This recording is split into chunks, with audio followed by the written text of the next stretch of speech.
거기 보시면 과세 단위라고 있습니다. 그래서 과세 단위는 개인 단위라고 보시면 되세요. 그래서 개인 단위, 과세 단위라고 보시면 되는데 그냥 개인 단위라고 보시면 되세요. 그래서 개인 한 명 한 명씩. 그래서 이 한 명이 얼마 벌었냐. 그래서 이런 분들도 있어요. 만약에 자녀분이 놀고 있어. 근데 나 사장이야. 그러면 자녀분한테 이렇게 명의를 넘겨주는 경우들도 있어요, 없어요? 있어요. 그러니까 소득을 분산시켜요. 그래서 회사가 조그만한데 하나 회사 안에 회사가 두 개예요. 그런 데들도 있어요. 근데 그런 작업들을 왜 하냐면은 딴 것 때문이 아니고 매출액을 쪼개는 거예요. 매출액을 쪼개버리면은 혼자서 갖고 가는 금액이 커요, 작아요? 작아지죠. 그럼 뭐를 덜 내요? 세금을 덜 내요. 그래서 그런 작업들을 하는 회사들도 실제 있어요. 우리나라도 좀 욕을 먹어야 되는 게 국세청이 욕 먹어야 되는 건 하나예요. 국세청에 실질적으로 저걸 받았잖아요. 사업자 등록증을. 근데 갔는데 회사가 없어요. 그런 데들이 은근 많아요. 막 사기치는 애들, 그런 애들이 분명히 회사 사업자 등록증에 주소는 있어요. 가보면 없는 회사야. 네. 현장 확인 거의 안 나가요. 네. 그러니까 거의 서류로만 끝나요. 네. 그러니까 가능한 거긴 하죠. 그러니까 그거를 이제 뭐 다 돌아가진 않아도 그래도 좀 뭐 수시로 확인을 하든가 아니면 뭐 100군데에서 10%는 확인한다. 뭐 이런 식으로 해갖고 확인을 해봐야 되는데 안 하는 경우들도 비일비재하고 그 다음에 사업자들도 속이는 경우도 있어요. 잠깐 사업장 차려놨다가 도망가. 요즘 도망가기 쉬워요. 왠지 아세요? 다 렌탈 되잖아요. 몸만 빼놓고 다 렌탈 돼요. 컴퓨터도 렌탈 되죠. 책상도 렌탈 되죠. 그러면 모든 걸 다 렌탈해갖고 회사를 꾸려놔요. 사기를 쳐요. 겁나. 그 다음에 이제 얘네들 빠져나가는 날짜 되면 나도 같이 뭐해요? 빠져나가요. 그럼 이제 사기 당한 사람들이 와봤더니 아무것도 없대. 이런 경우들 있잖아요. 그게 그런 케이스로 하는 거죠. 언제 이사 가요? 근데 업체들한테 다 렌트 해갖고 날짜 정해서 쫙 다 빼버리고 나도 가버리면 땡인 거죠. 그럼 빌려준 회사는 뭐 그 사람이 사기꾼인지 알고 빌려줬어요? 그냥 그 사람은 빌려주고 뭐만 받으면 돼요? 돈만 받으면 되죠. 그래서 앞으로 사기치기도 더 쉬울 거예요. 네. 그런 것들이 요즘 되게 많잖아요. 앞으로 이제 진짜 사람도 빌릴 수 있는 시대도 올 거예요, 이제. 뭐 지금도 약간 비슷한 게 있긴 있지만 뭐 심부름센터 막 그런 데에서 보면 뭐 TV 보다 보면 이런 거 있잖아요. 엄마 대역한 사람. 네. 그런 것들도 많잖아요. 그 다음에 거기 보시면 신고납세주의예요. 그래서 언제까지 신고하냐면 우리 과세기간이 이렇게 돼요. 소득세는 1월 1일부터 12월 31일까지를 5월 31일까지 신고 및 납부하시면 돼요. 근데 왜 이렇게 만들어놨냐면 잠깐 설명드리면 1월은 25일 날 부가세 신고해야 돼요. 간단하게 설명드리면. 그 다음에 2월 달은 연말정산해요. 1월은 부가세 신고하고 2월은 연말정산하고 3월은 법인세 신고해요. 그 다음에 4월은 뭐 있어요? 또 부가세 신고 있어요. 3개월에 한 번씩. 그 다음에 5월 달이 비어서 요때 뭐 하는 거예요? 소득세. 그리고 6월 달에는 큰 거 없어요. 그 다음에 7월 달에 또 부가세. 그 다음에 10월 달에 또 부가세. 이렇게 이제 큰 신고만 알려드린 거예요. 자잘한 거 말고 매달 신고하는 것도 있어요. 근로소득세나 이런 건 매달 신고해야 돼요. 네. 그 다음에 뭐 4대 보험 같은 경우에 매달 납부해야 되고 그래서 그런 것들 빼고 큰 세금 신고만 하면은 이렇게 되어 있어요. 그래서 실제 보면은 요때까지 바빠요. 7월 달까지. 그래서 어떤 세무사 사무실은 저 예전에 있던 세무사 사무실은 하반기 되잖아요. 8월 달부터 12월 달까지 5시까지만 일해요. 왜냐면 일이 많이 할 게 없으니까. 좀 유들이 있게 하는 데들은 그렇게 하는 데도 있고 근데 대부분 6시간 다 채워요. 8시간 다 채우는 것들이 훨씬 더 많긴 합니다. 그래서 그건 이제 뭐 다 다른 거니까.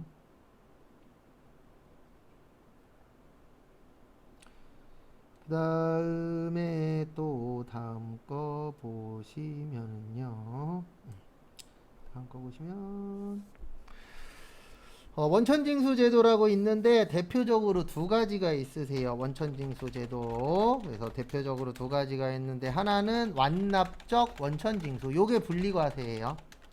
그 다음에 예납적 원천징수. 이렇게 이제 두 가지로 나누어집니다.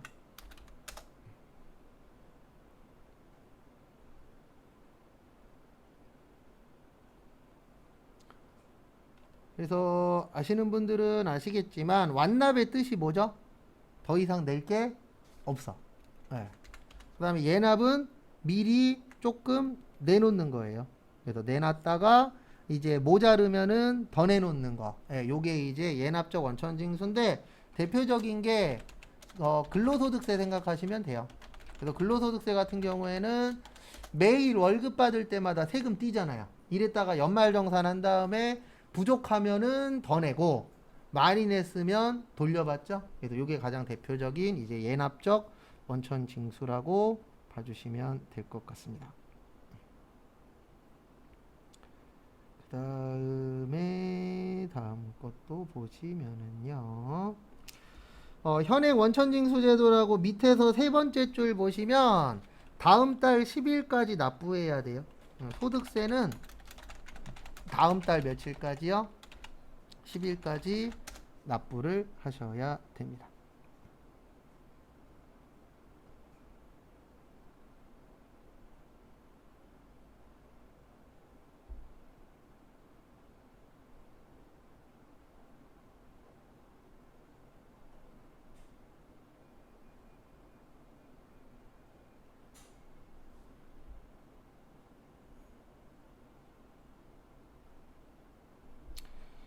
그 다음에 341페이지 납세 의무자.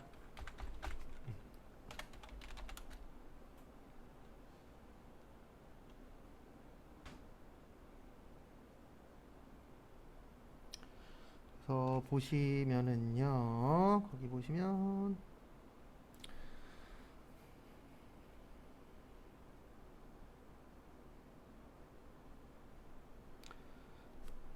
두 가지가 있어요. 거주자하고 뭐요? 비거주자. 거주자하고 비거주자. 이렇게 이제 두 가지로 나누어 지세요.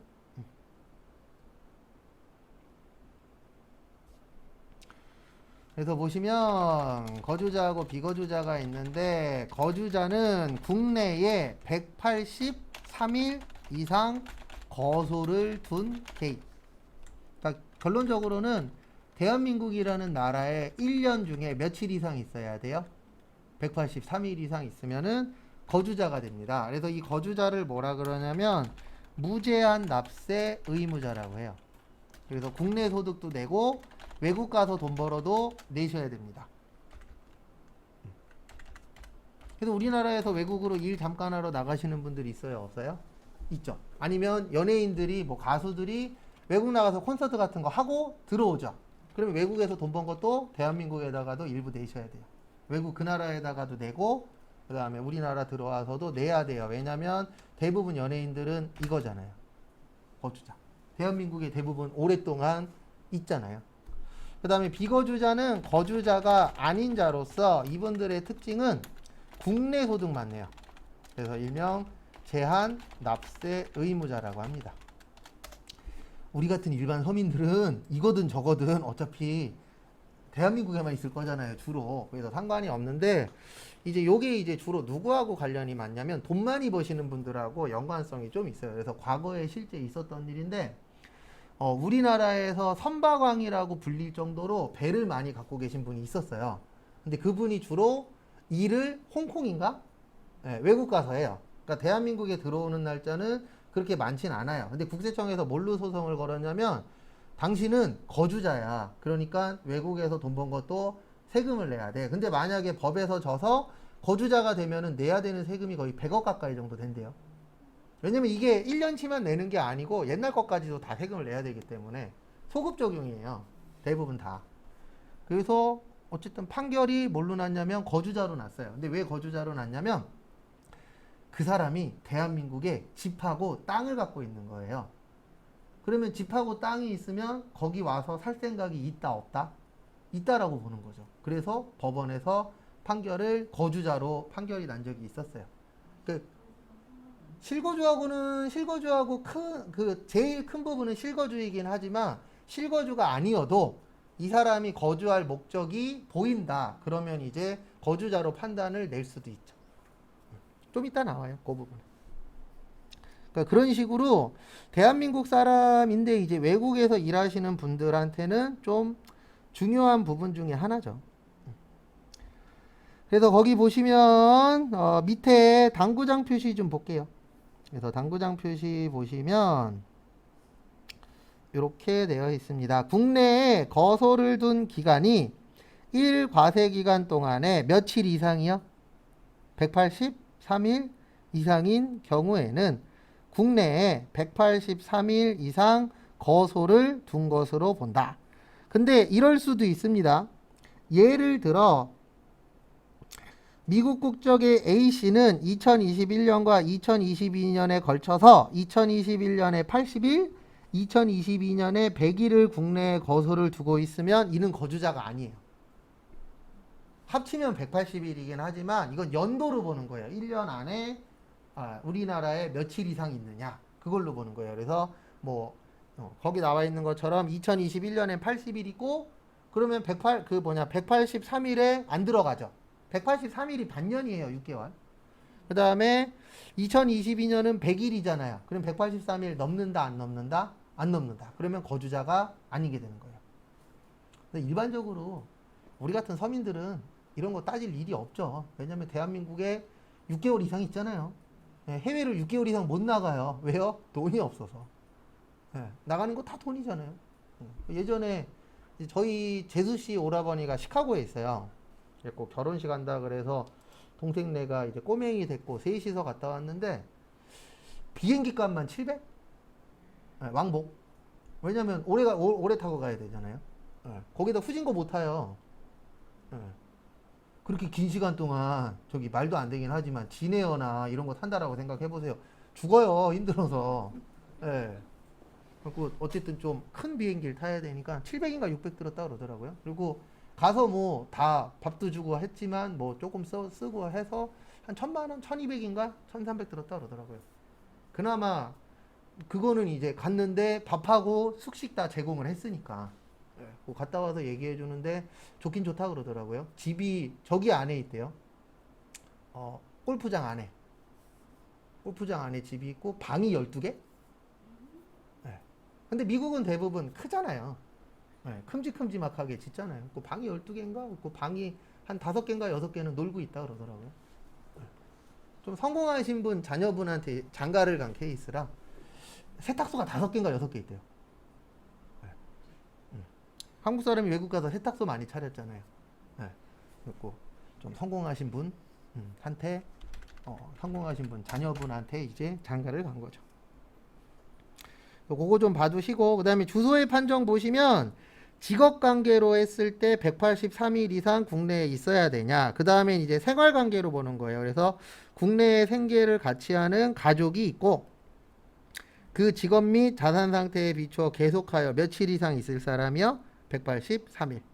그 다음에 그 옆에 보시면 외국 국적을 가졌거나 외국 법령에 의하여 그 외국의 영주권을 얻은 자로서 국내에 생계를 같이 하는 가족이 없고 그 직업 및 자산 상태에 비추어 다시 입국하여 주로 국내에 거주하리라고 인정되지 않는 때, 그러니까 국적하고는 상관없어요, 솔직히. 외국 국적 갖고 있다 그래서 비거주자다 이게 아니고 우리나라에 6개월 이상 있어야 되는 상황이냐 아니냐 그걸로 보는 거지 국적하고 상관없습니다. 이론 시험 문제 과거에 나온 적 있어요. 외국 국적자는 무조건 비거주자다. 이거는 틀린 말입니다. 그러니까 며칠 이상 있느냐 그게 중요한 거예요. 근데 이게 우리 같은 서민들하고는 상관없는데 위에 분들하고는 연관성이 있어요. 그래서 예전에 뭐 이거 좋은 얘기는 아니긴 하지만 그 1세대 아이돌 분들 있잖아요. 뭐 잭스키스니 H.O.T니 뭐 신화니 거기에 보면은 은근 그 멤버 중에 외국 국적자 있었어요? 없었어요? 있었죠. 군대 안 가려고 대한민국에 그 기간이 있어요. 그 기간만큼만 국내에서 활동하고 외국으로 나갔었잖아요. 군대 안 가려고. 그래서 녹음도 외국에서 했어요. 그러니까 TV에는 이렇게 나오는 거예요. 어떻게 나오냐면 그 외국에 되게 좋은 스튜디오에서 여러분들을 위해서 음질을 위해서 좋은 스튜디오 빌려갖고 뭐 했다? 녹음했다. 근데 다 개뻥인 거죠. 뭐 안 가려고요? 군대 안 가려고. 왜냐하면 녹음하는 날짜까지 들어가 버리면 대한민국에서 활동할 수 있는 기간이 어때요? 짧아져요. 예. 그 중에 대표적인 사람 한 분 계시잖아요. 최근에 나오신 분, 조카분. 은모 씨. 근데 안 갔어요. 근데 안 갔어요. 안 갔잖아요. 왜 그랬냐면 그 날짜 되기 전에 나갔다가 또 이제 또 다시 들어왔다가 또 날짜 되기 전에 또 나갔다가. 근데 한두 명 아니에요. 꽤 몇 명 있어요. 근데 안 가는 사람들 몇 명 있잖아요. 알아보면. 그런 분들하고 연관. 예? 아, 유승준은 그냥 걔는 거짓말을 하셨잖아요. 걔는 그냥 괘씸죄예요. 딴 거 다 빼놓고 괘씸죄예요. 왜냐면 원래 그 뭐냐 군대 들어가기 몇 개월인가 그게 기간이 있으면 해외로 못 나가요. 근데 저기 국방부에서 얘를 믿고 허가를 내준 거잖아요. 너 나갔다가 들어올 거지? 널 믿어. 그랬고 허가 내줘서 내보내줬더니 가자마자 바로 국적 바꿨잖아요. 네, 그래서 얘는 괘씸죄예요. 들어오면 안 돼요. 그리고 원래 지금 들어올 수 있어요. 근데 지금 유승준이 원하는 건 저거예요. 뭐냐면 우리나라에 들어와서 영리 활동을 할 수 있는 비자를 달라는 거예요. 네, 지금 여행 비자는 돼요. 여행 비자는 돼요. 그러니까 이거에 대해서 좀 오해하시는 분들이 계신데 저도 알아봤는데 여행 비자는 돼요. 근데 유승준이 원하는 건 여행 비자가 아니에요. 왜냐면 여행하려고 들어오는 게 아니고 자기는 들어와서 광고도 찍고 TV에도 나가고 해서 돈을 벌고 싶은 거예요. 예. 왜냐면 지금 외국에서도 그렇게 인기 없잖아요. 근데 한국에 들어오면은 향수병을 이렇게 자극해갖고 가능은 하니까 불가능한 거 아니잖아요. 예. 실질적으로 그렇게 해서 돈 버신 분도 있고. 예. 그래서 이제 자기도 이제 그렇게 해보려고 계속 하는데 저는 반대하는 사람 중에 한 명. 왜냐면 대한민국에서 건드리면 안 될 게 몇 개 있어요. 예. 그 중에 하나가 남자들 쪽에서는 뭐예요? 국방 문제. 그렇죠. 그래서 저는 반대하는 사람 중에 한 명인데 또 어떤 분들은 그렇게 얘기하시는 분도 있어요. 이제 뭐 기간도 지났으니까. 근데 들어와서 저거 하는 게 문제인 거죠. 뭐 돈 벌려고 들어오는 목적이니까. 대한민국이 그리워서 들어오는 거 아니에요. 그랬으면은 옛날에 들어왔죠. 라고 인터넷에 있더라고요. 근데 거의 그거 맞을 거예요. 그 다음에 342페이지 위에 보시면 해외 파견 임직원 이런 분들은 대부분 다 거주자로 봐요. 왜냐하면 해외에 나가서 일은 하지만 나중에 뭐 할 거죠? 국내로 들어올 거죠. 그래서 대부분 거주자입니다. 그 다음에 나머지는 볼 거 없고요. 저기 343페이지 과세기간 요건 외울 거예요. 왜냐면 시험 문제 근데 이건 알고 계셔야 됩니다. 이론 무려 2개 나와요. 어마무시하게 넓은 데에서 2개 나와요. 그래서 이론 쪽보다는 실기 쪽에 좀 더 투자를 많이 할 거예요. 근데 왜 그러냐면 이론 2개 맞으면 4점이거든요. 실기도 2개 나오는데 2개 맞으면 15점이에요. 배점 자체가 완전히 달라요. 그래서 이론 쪽은 그냥 문제풀이 위주로만 보고 실기 위주로 볼 수밖에 없어요. 구조 자체가. 왜냐하면 문항수라도 많이 나오면 상관없는데 범위는 재무회계만큼 넓은데 거기에서 딸랑 2개 나오기 때문에 투자한 만큼 가성비가 안 나와요. 네. 그래서 가성비가 너무 안 좋아서 문제 위주로만 볼 겁니다. 그래서 거기 과세기간 보시면 원칙은 1년 거를 내는 거예요. 근데 이제 이런 분들이 있습니다. 거기 보시는 것처럼 사망하는 경우 있어요? 없어요? 있죠. 돌아가실 수도 있잖아요. 언제 돌아갈는지는 아무도 모르는 거니까. 그래서 그때는 1월 1일부터 사망일까지 해서 세금은 내셔야 돼요. 돌아가셨다 해서 세금 안 내는 거 아닙니다. 그래서 세금은 다 정상적으로 뭐 하셔야 돼요? 납부를 하셔야 돼요. 그 다음에 거기는 출국이라고 되어 있는데 이민 가는 거예요. 놀러 가는 거 아닙니다. 우리 놀러 가는 것도 출국이라고 하잖아요. 여기에서 말하는 출국은 이민 가시는 거예요. 근데 왜 이민이라고 안 쓰고 출국이라고 쓰냐면 이민 그러면 거부감을 느끼시는 분들이 많아요. 무슨 거부감을 느끼냐면 이민 돈 있어야 가는 거 아니야? 근데 일반적으로 돈 있어야 가는 거 맞습니다. 네. 근데 뭐 많이 갖고 가시는 분들도 있고 조금 갖고 가시는 분들도 있지만 어쨌든 일반적으로 이민을 가려면 돈 필요해요? 필요 없어요? 필요는 해요. 솔직히. 네. 그래서 이제 이민 그러면은 좀 거부감을 느끼시는 분들이 있다 보니까 용어를 좀 순화한 거예요. 네. 대한민국에서 뭐 한다? 나간다. 출국. 근데 이걸 또 이제 오해하시는 분들은 나 해외여행 갈 때도 출국인데 그거랑 아니에요. 여기에서 말하는 거는 이민 가는 거예요. 근데 이민이라고 쓰면은 좀 문제가 있으니까. 그래서 법이나 이런 거 만들 때에도 언어를 좀 순화하는 경우들도 있어요. 왜냐면 거부감을 느끼는 용어들 실제 있어요, 없어요? 있죠. 그래서 누가 이민 간대 그러면 욕하는 사람들도 있어요. 저 새끼 저거 돈지랄하러 간다고, 돈 자랑하는 거라고. 근데 저는 뭐 그런 거에 대해서는 전 그냥 나만 잘 되면 되기 때문에 뭐 남이 어떻게 되든 일단 나 먹고 살기도 바빠 죽겠는데 남까지 걱정할 여력이 없어요. 그 다음에 조심하셔야 되는 거는 툭 하면 시험 문제 이거 나와요. 폐업은 부가세예요. 폐업하는 거랑 상관이 없어요. 폐업을 하든 뭐를 하든 이 두 가지 빼놓고는 무조건 1월 1일부터 12월 31일이에요. 저 1년 동안 쉬었는데요. 그래도 1월 1일부터 12월 31일이에요. 근데 쉬었으니까 세금 낼 건 없겠죠. 왜요? 소득이 없었을 거니까.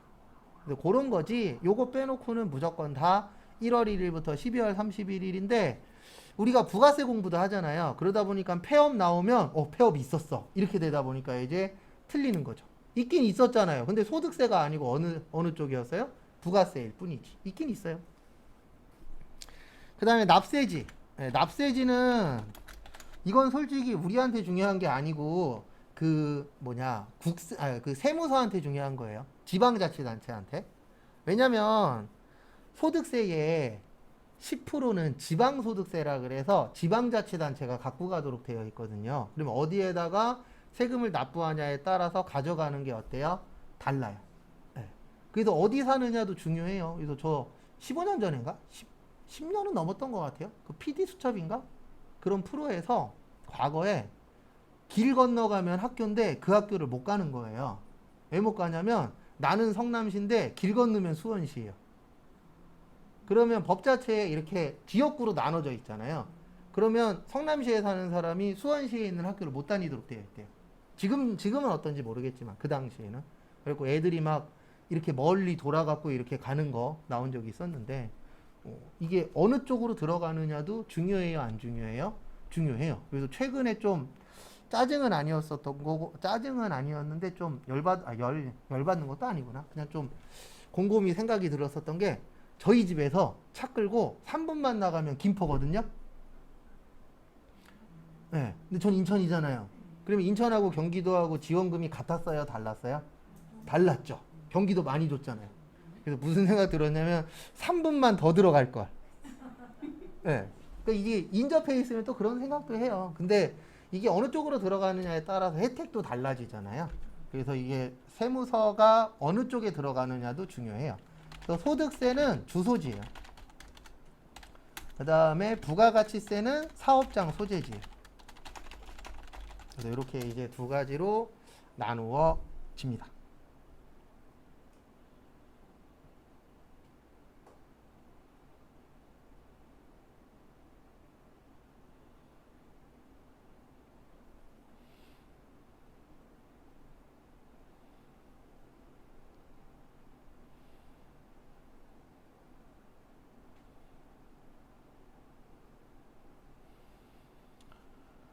그래서 참고하시고. 그래서 뭐 이런 경우입니다. 어떤 경우냐면은 내가 만약에 집은 인천이에요. 근데 사업은 서울에서 해요. 그러면 소득세는 인천에다 내는 거고, 예, 부가가치세는 어디에다 내는 거예요? 서울에다. 그래서 서울이 제가 부자라 그랬잖아요. 왜요? 서울에 회사 많죠. 집도 겁나 많죠. 예, 그러니까 서울은 부자예요. 그래서 서울시장 되면은 대통령이 뭐라고 하든 신경도 안 쓰잖아요. 왜요? 서울시는 국가에서 안 도와줘도 돼요. 자립도가 100% 넘어가니까. 거기에다 최근에 집값까지 올랐잖아요. 그리고 집 팔면 취득세, 등록세 내요, 안 내요? 내죠. 양도세 내죠. 그럼 거기에서 일부가 누구한테 넘어와요? 서울한테 넘어오잖아요. 그래서 서울시장 요번에 하려고 뭐 이제 나오신다라는 분들 나오는데 서울시장 되면 좋아요. 눈치 볼 것도 없어요. 내가 대장이야. 예, 그보다 대장은 있지만 그 대장 말 안 들어도 돼요. 왜요? 안 해준대. 괜찮아. 나도 너한테 받을 거 없어. 이렇게 되는 거예요. 그래서 과거에 저기 강남구청장하고 박원순 씨 살아있을 때 그 박원순 시장하고 싸웠었잖아요. 근데 왜 싸웠냐면은 한전 부지가 현대한테 팔리면서 거기 지원금으로 1,000억인가가 떨어진대요. 예, 그때 10조인가 몇 조에 팔았잖아요. 거기를. 그게 이제 1,500억이었나 1,800억이었나 어쨌든 1,000억 넘게 나오는데 강남시장은 강남이잖아요. 거기가. 우리가 갖고 가서 강남에서 쓰겠다. 이렇게 나오는 거고 서울시장은 서울에서 갖고 가서 골고루 나눠서 쓰자. 그래갖고 한번 붙었죠. 근데 붙은 이유가 한쪽은 민주당이고 한쪽은 국민의힘이야. 예. 그러니까 싸운 거죠. 그래서 나중에 강남구청장 욕 억수로 먹었어요. 왜냐면 이상한 얘기를 해갖고 뭐라 그랬냐면 강남구를 강남시로 승격시켜 달라고. 예. 근데 왜냐면 강남에서 나오는 세금 어마무시하잖아요. 예. 그러니까 강남시로 승격시켜 달라고 했다가 SNS에 욕이란 욕은 또 많이 드셨죠. 쓸데없는 얘기 했다고. 근데 다 똑같아요. 이놈이든 저놈이든 그 자리에 데려다 놓습니다. 그래서 요거 좀 봐두세요. 납세지 시험 문제 한 번인가 두 번 나왔고 요게 그나마 좀 잘 나오는 것 중에 하나예요. 그래서 얘는 외울 거예요. 얘는 안 외우고. 그 다음에 아까 그 종합소득세 종류 있죠? 요것도 외우셔야 돼요. 왜냐면 시험 문제 쉽게 나오면 여기에다가 엉뚱한 거 하나 똑 넣어놔요. 아니면 이 중에서 하나를 빼요. 그리고 맞는 것을 고르시오. 틀린 것을 고르시오. 이렇게도 나올 때도 있기 때문에 요것도 외울 겁니다. 그 다음에 344페이지 밑에 보시면 위에 거는 안 보셔도 돼요. 저희 시험엔 안 나오니까. 밑에 보시면 소득세의 계산구조라고 있습니다. 이거 지금까지 한 번인가 두 번 나왔는데 안 외울 거예요. 왜냐면 외우기에는 너무 어때요? 양이 많아요. 그리고 자주 나오지도 않아요. 그래서 안 외울 겁니다.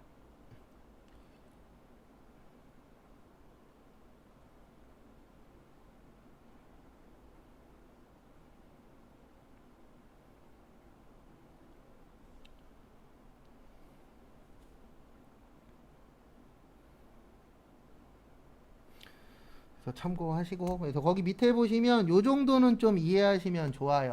어떻게 되어 있냐면 소득에서 필요경비 빼면 요걸 소득금액이라고 해요. 그 다음에 여기에서 소득공제를 빼면은 과세표준. 그 다음에 과세표준에서 세율 곱하면 요거를 산출세액. 요 정도는 알고 계시면 공부하는데 조금은 도움이 되실 겁니다.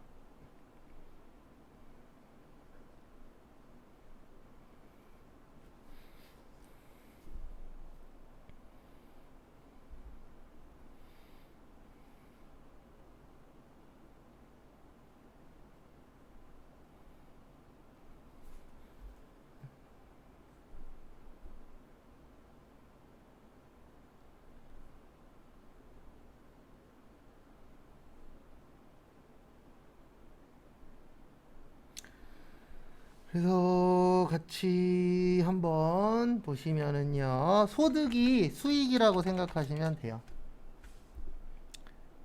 그 다음에 비용은 그 필요경비는 비용이라고 생각하시면 돼요.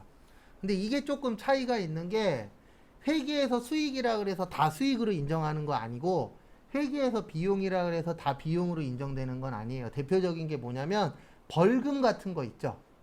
벌금 같은 거는 회계에서는 세금가공가라 그래서 비용으로 인정하거든요. 근데 세법으로 넘어가면 비용으로 인정을 안 해요. 필요경비로 인정을 안 하도록 되어 있어요. 왜 그러냐면 필요경비라는 게 말 그대로 필요한 경비잖아요. 네. 근데 범칙금이나 이런 것들은 내가 잘해서 낸 거예요? 잘못해서 낸 거예요? 잘못해서 낸 거죠. 그래서 이거는 필요한 게 아니니까 인정을 못 해주겠다. 근데 거기까지는 안 나와요. 저희 시험은. 근데 그런 식으로 이제 약간의 차이점은 있어요. 그래서 원래 회계 쪽 관련된 전문가를 회계사라고 하잖아요. 그 다음에 세법 쪽 관련된 사람 세법 쪽 관련돼서 전문적으로 일하는 사람을 세무사라고 하죠. 원래 그 두 분이 만나면 싸워야 돼요. 맞죠? 왜냐면 회계사는 회계가 맞아. 세무사는 세법이 맞아. 근데 친해질 때 있습니다. 술 먹을 때랑 돈 받을 때. 예, 그때는 친해져요. 근데 그거 이외에는 앙숙이에요. 참고로. 왜 앙숙이냐면 회계사가 이것 때문에 법원에서도 판결 몇 번 받았어요. 세무사의 영역을 계속 침범하려고 해요. 근데 왜 그러냐면 파이는 정해져 있잖아요. 근데 그 파이를 먹을 사람들은 계속 뭐하고 있죠? 늘어나고 있죠. 그래서 변호사들도 계속 욕먹으면서도 다른 데 계속 두드리잖아요. 그래서 몇 년 전에 두드렸던 것 중에 하나가 공인중개사. 예, 공인중개사 두드렸다가 뭐 좀 문제 생기고 흐지부지 돼서 끝나긴 했는데 그런 쪽을 왜 계속 두드리냐면 변호사도 이제 많아졌잖아요. 예, 쓸데없는 거에 꼭 외국 쫓아가갖고 그게 문제긴 하지만 어쨌든 뭐 몇 명당 몇 명으로 해갖고 뭐 국제에 맞춘다라고 하는데 우리나라는 외국에 비해서 어마무시하게 범죄 문제가 많은 나라는 아닌지라 지금 포화 상태예요. 예, 그래서 포화 상태라 놀고 있는 변호사들도 실제 있대요, 없대요? 있다라고 할 정도로 지금 포화 상태라고 하더라고요. 그래서 그분들이 예전에 이쪽 먹으려고 했었잖아요. 공인중개사 쪽. 아마 그거 공인중개사에서 반격 안 했으면 먹혔을걸요? 근데 먹힌 이유는 공인중개사들이 잘못해서 먹히는 거예요. 이거 나중 되면은 공인중개사 쪽 누군가가 또 다른 쪽에서 또 침범하려고 들어올 수도 있어요. 근데 먹히는 이유는 하나예요. 저도 공인중개사분들이 잘못됐다라는 게 아니라 우리나라의 공인중개사는 대부분 이거잖아요. 집 보세요. 좋죠? 물 잘 나와요. 계약하세요. 맞잖아요. 해준 거 뭣도 없어. 근데 돈 달라고 하면 또 많이 달래. 그러니까 사람들이 뭐라고 하는 거죠. 근데 외국은 이런 나라도 있대요. 어느 나라인지 정확하게 기억 안 나는데 그 집 계약을 하려고 하잖아요. 그러면 공인중개사가 한 30페이지 정도 되는 그 리스트를 만든대요. 그리고 그걸 준대요. 그리고 거기 보면은 이 부근에 병원은 몇 킬로에 있고 학교는 어디에 있고 어디 가면 뭐 있고 이런 식으로 정리를 해서 준대요. 그리고 미래에 여기에 뭐가 들어올 거고 이런 식으로. 그러니까 뭔가 노력을 하는 게 보이잖아요. 근데 우리나라는 옛날 복덕방처럼 아직도 예, 여기 오세요. 여기 집 좋죠. 보세요. 물 잘 나와요. 예. 그다음에 뭐 물 잘 빠져요. 예. 전등 잘 들어오죠. 그리고 뭐 하라 그래요? 사인하세요. 그러니까 뭔가 하는 게 없는 것 같아. 근데 뺏어가는 것만 몇백씩 뺏어가. 그러니까 사람들이 욕하는 거죠. 그래서 다른 데에서 들어온다 그러면은 박수치죠, 일반인들은. 근데 그 사람들은 죽으려고 그러죠. 왜요? 딴 사람들이 들어오면 자기네들이 일거리가 줄어들 거라는 건 뻔한 거잖아요. 그럼 노력을 해야 되는데 노력을 안 해. 그러니까 언젠간 진짜 공인중개사들 크게 다치는 날이 올 거예요. 맞잖아요. 지금도 만약에 변호사가 들어온다 그러면 일반 서민들은 맞아, 너네 들어와도 돼. 이렇게 된다고요. 그럼 나중에 이제 만약에 지금은 현재 복덕방에서 그 공인중개사가 100만 원 받는데 근데 변호사는 60 받겠대. 그럼 어디로 갈 거예요? 변호사로 가죠. 왜냐면 변호사가 더 믿음이 가니까. 공인중개사 그러면 별로야. 근데 변호사 그러면 괜히 공부도 열심히 했고 아는 것도 많고 나 문제 생기면 해결해 줄 거야. 뭘 해결해 줘요? 돈 줘야 해결해 주지. 돈이면 다 되는 세상이기 때문에. 맞잖아요. 근데 그래도 변화가 생기겠죠. 이러다 보면. 근데 공인중개사들도 그렇고 지금 최근에는 저기 어디지? 노무사? 네, 노무사도 하나 터졌어요. 노무사 일거리 중에 하나를 이거는 판결이 났어요. 변호사가 해야지 너네가 하면 안 된다로. 그래서 지금 노무사 쪽에서 그쪽 일을 하셨던 분들은 지금 비상이에요. 왜냐면 자기네가 먹을 거리 파이 하나를 뺏겼거든요. 네. 그런 식으로 이제 계속 전문가들끼리도 싸우고 있어요. 왜냐면 내가 먹고 살 게 줄어들어. 그러면 이제 옆집으로라도 뚫고 들어가서 저 파이를 뭐 해야 돼요? 훔쳐와야 돼. 네, 지금 현재 그런 상황이에요. 그래서 앞으로는 뭘 해서 먹고 사는 게 정답인지 모르겠어요. 정답이 없어서.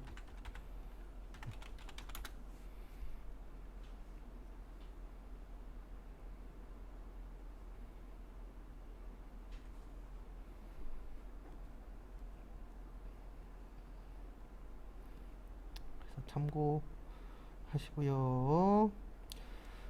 그 다음에 거기 보시면 346페이지 이자소득. 그래서 이자소득은 말 그대로 뭐 받으시는 거예요? 이자 받는 겁니다. 그래서 이제 이자 받는 건데.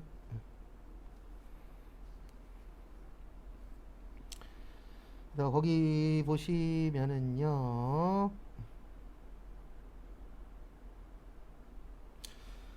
이자소득이란 해당 과세 기간에 발생한 다음의 소득을 말한다. 그래서 국가, 지방자치단체, 그 다음에 내국법인이나 외국법인, 그 다음에 국내 지점 또는 국내 영업소에서 발행한 채권 또는 증권의 이자와 할인액, 그 다음에 뭐 국내 또는 국외에서 받은 각종 예금의 이자와 할인액, 뭐 이런 식으로 이제 이자처럼 받는 걸 뭐라 그래요? 말 그대로 이자 소득이라고 하는데 문제는 뭐가 문제냐면은요. 시험 문제는 뭐가 나오냐면 348페이지 펴보세요. 348페이지 밑에 보시면 이자 소득의 수입 시기라고 보이세요? 있죠? 그거 다 외워야 하나 맞춰요. 그래서 결론은 안 외울 거예요. 저도 이거 못 외워요. 찍는 게 더 빠를 수도 있어요. 그리고 무려 2개 난다 그랬잖아요. 예, 이게 나오긴 하는데 한 3, 5년에 한 번 정도? 그러니까 평균 한 2, 30회당 한 번 정도 나와요. 그 다음에 다음 거 보시면은요. 349페이지 배당. 그 이자하고 배당은 다른 겁니다. 이자는 이제 내가 맡긴 돈 가지고 이 돈 가지고 다른 사람한테 빌려줘서 예, 그 돈을 불려서 주는 게 뭐예요? 이자예요. 그래서 요즘에 저거 나오잖아요. 뭐 나오냐면 요즘 은행들이 대출 관련돼서 조건이나 이런 걸 내리고 있대요. 그 얘기가 뭐냐면 결론은 은행이 돈은 갖고 있는데 대출하려고 하는 사람이 뭐 하고 있는 거예요? 줄어든다는 뜻이에요. 너무 세니까. 왜냐면 뭐 BTR인지 뭔지 막 그런 거 다 맞춰야 되고. 그래서 근데 문제는 뭐냐면 지금 사람들 돈 쉽게 못 빌려요. 왜요? 이자 계속 올라가는데. 근데 이거는 있어요. 돈을 빌릴 예정일 거면 빨리 빌리는 게 좋아요. 왜냐면 지금 뭐 저도 이제 들은 얘기긴 하지만 미국에서 앞으로 올해만 한 이자를 3번 내지 4번 이상 올릴 예정이에요. 그러면 대한민국은 쫓아가야 돼요. 이거에 대해서 이제 오버하시고 잘못하시는 분들이 계시는데 왜 쫓아가야 되냐면 딴 거 없어요. 하나 때문에 그래요. 미국 이자가 올라가잖아요. 그러면 우리나라 이자가 안 올라가잖아요. 그러면 미국이랑 우리나라랑 만약에 이자율이 비슷해. 그러면 외국인들이 돈 빌릴 때 한국한테 빌리겠어요? 미국한테 빌리겠어요? 미국한테 빌리잖아요. 왜요? 미국이 훨씬 더 튼튼하잖아요. 그러니까 이자율을 올려갖고 더 많이 주게 만들어야 돼요. 그러니까 우리한테 빌리면 돈 더 많이 줄게. 약간 이런 개념? 그런 개념이 돼야 되기 때문에 미국이 올리면 어쩔 수 없이 우리나라 같은 좀 이제 그런 쪽에 좀 떨어지는 나라들은 같이 올라가야 돼요. 올리기 싫어서 안 올리는 게 아니에요. 그 전까지는 이제 코로나니 뭐니 해갖고 버텼지만 이제는 미국도 올라가기 때문에 같이 따라서 올라가야 돼요. 그러면 문제가 뭐냐면 다들 아시겠지만 우리 주는 건 안 올려도 뺏어가는 건 빨리 올리잖아요. 그러니까 대출이자는 빨리빨리 올라가도 우리한테 주는 이자 수익 이자율은 어때요? 천천히 올라가잖아요. 네. 그래서 받을 예정이신 분들은 하루라도 빨리 받는 게 좀 더 유리할 수 있어요. 왜냐면 앞으로 이자율이 몇 프로까지 올라갈지 모르거든요. 지금도 뭐 많이 받는 데는 한 5, 6% 정도 된대요. 대출이자. 네. 한때는 2%대였잖아요. 2%막 초반, 2% 중반 막 이랬거든요. 근데 지금은 웬만하면 4% 넘어가고 심한 곳은 한 5, 6%? 그러면 4%로 치면요. 제일 낮을 때 받으신 분들은 거의 2배 가까이 내는 거예요. 이자만. 예전에 2점 몇 프로였으니까. 2.2%대 초반이었으니까. 근데 안 올릴 수는 없어요. 누가 오든. 왜냐면 안 올렸어. 그러다가 이제 우리나라 뭐냐 외화나 이런 것들 그냥 가지고만 있고 이거 갖고 돈 벌어야 되는데 우리나라도 돈을 벌어야 되잖아요. 예. 근데 그런 부분들이 줄어들 수도 있어요, 없어요? 있죠. 그리고 돈도 빌려야 되잖아요. 근데 돈 빌리려고 그러는데 우리나라 돈이 없어. 이러면 이제 나중에 뭐 안 와야 되지만 예. 그러면 IMF가 또 올 수도 있어요, 없어요? 있어요. 근데 이거 되게 중요한 겁니다.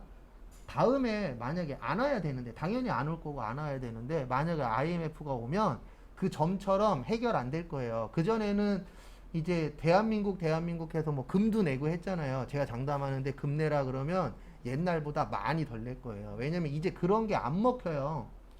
예. MZ세대들한테 대한민국이니까 한국 거 써 그러면 욕할걸요? 예. 그냥 무조건 그분들은 하나밖에 없어요. 가성비, 가심비. 예. 그래서 나는 가심비야. 그러면은 내가 봤을 때 마음에 들면 사는 거잖아요. 예. 가성비야. 그러면 싸고 맛있는 거. 근데 싸고 맛있는 건 없습니다. 싸고 맛있으면 MSG 덩어리예요. 예. 불가능하잖아요. 싸고 맛있을 수 있어요? 없어요. 수지타산이 안 맞는데. 그래서 배당에서도 시험 문제가 뭐가 나오냐면 요게 나와요. 350페이지 밑에.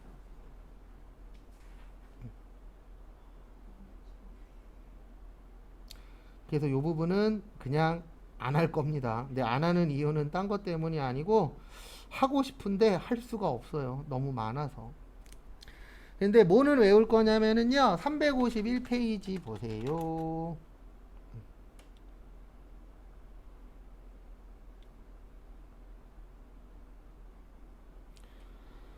그래서 351페이지 보시면은요. 거기 보시면 원천징수라고 있는데 세율이 있어요. 세율은 외울 거예요. 근데 다 외우진 않을 겁니다. 거기에서 뭐 외울 거냐면은 일반적인 거. 그래서 이자고 배당은 14% 띱니다. 몇 프로 뛴다고요? 14%.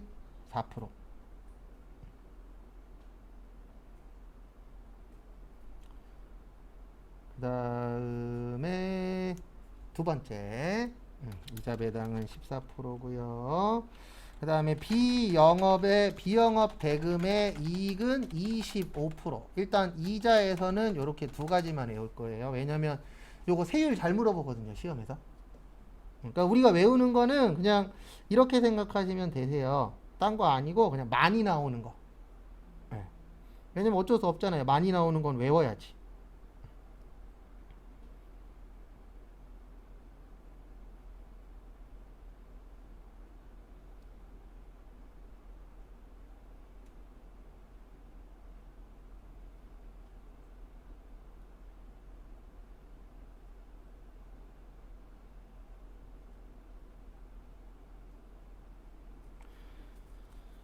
그 다음에 보시면은요. 그래서 실제 14% 떼요. 그러니까 우리 통장에 이자 찍히잖아요. 그러면 그게 정확하게 15.4% 떼요. 왜 15.4%냐면 이자가 14%고요. 그 다음에 지방소득세가 1.4%예요. 왜냐면 지방소득세는 무조건 10%거든요. 소득세의 10%. 그래서 14%면은 1.4%는 지방소득세예요. 그래서 어떤 분들은 이렇게 이야기하는 사람이 있어요. 이자 15.4%네. 라고 이야기하시는 분은 지방소득세까지 포함해서 얘기하는 거고, 이자 14%네. 그러면 지방소득세는 별도로 보는 거예요. 근데 두 가지가 같은 말입니다. 근데 또 모르시는 분들은 싸워요. 나 15.4%로 배웠는데 왜 14%야? 네, 그것 때문에 그래요. 지방소득세가 붙으면 15.4. 지방소득세가 안 붙으면 14%. 그래서 요즘 광고 중에 3.3이라고 나오잖아요. 네, 3.3이 뭐냐면 그 프리랜서 분들 3%대요. 그러면 3%에 10%가 0.3이잖아요. 그래서 3%에다가 0.3 더해서 몇이라 그래요? 3.3. 그래서 3.3이에요. 또 예. 모르시는 분들은 또 이거 3 아니야? 3도 맞는 얘기고 3.3도 맞는 얘기인데 차이점은 지방소득세 포함이냐 지방소득세 별도냐 그거 차이밖에 없어요. 그러니까 이게 좀 아시는 분들은 그래 14도 맞는 거고 15.4도 맞는 거야 이러는데 모르시는 분들은 15.4로만 알고 있어 그럼 14는 아니래 라고 이야기하실 수 있어요. 근데 포함이냐 별도냐 차이예요. 그래서 요거는 외우셔야 됩니다. 그리고 여기 비영업 대금의 이익은 뭐냐면 우리 회사가 만약에 제조회사예요. 근데 돈 빌려줬어. 그게 비영업 대금의 이익이에요. 왜냐면 우리 회사는 돈 빌려주는 회사가 아니잖아요. 그러니까 너네는 돈 빌려주는 데도 아닌데 돈 빌려서 이자 받았네. 그러면 세금 뭐 해라? 많이 내라. 그래서 몇 프로 뛰는 거예요? 25%. 왜냐면 이런 거를 안 해놓으면은요 제조회사라고 만들어 놓고 돈놀이 할 수도 있잖아요. 예, 뭐를 덜 낸다라고 한다면 세금을 덜 낸다라고 한다면. 그래서 일반적으로 금융업보다는 세금을 많이 내게끔 하는 거예요. 그래야 돈 관련돼서 이런 장난을 덜 칠 거 아니에요. 그래서 제일 쉬운 방법은 두 가지밖에 없다니까요. 세금을 많이 내게 하거나 큰 집에 자주 가게 하거나. 그 페널티가 있으니까 사람들이 뭐 하는 거예요? 말 듣는 거잖아요. 웬만하면 우리 무단횡단 안 하려고 노력하잖아요. 왜요? 하다가 걸리면 돈 내야 돼. 그리고 꼭 이렇게 얘기하시는 분들 있잖아요. 재수가 없어서 걸렸어. 아니에요. 그냥 걸릴 건데 그 전에 안 걸렸었던 거예요. 저희 어머니도 저번에 대화하는데 무단횡단을 하셨대요. 경찰이 쫓아왔대. 도망갔대요. 30분을 도망갔대요. 계속 쫓아오더래. 잡히진 않았다 그러더라고요. 저희 엄마도 한 달리기 하시거든요. 지금은 아니지만 저 어렸을 때 초등학교 때 그래도 인천시 주부 달리기 대회 나가면 한 4, 5등 했었어요. 네. 그리고 동네에서 뜀박질은 좀 하는 사람 중에 한 명이었죠. 여경이 30분씩 쫓아왔대요. 그래갖고 전현저거 왜 계속 쫓아오냐 그러면서 도망갔대요. 마지막에 잡혔다 그랬나 잡혔는데 넘어갔다 그랬다. 네. 그래도 젊은 사람이 낫겠죠. 본인 말로는 2, 30분이라 그러는데 내가 봤을 때는 10분 이내겠죠. 설마 그렇게 오래 쫓아가겠어요. 경찰이 할 일 없이. 그럼 여기까지 보시고 잠깐 쉬었다가 4시에 중간 확인하고 그 다음에 사업소득부터 해서 또 보도록 하겠습니다.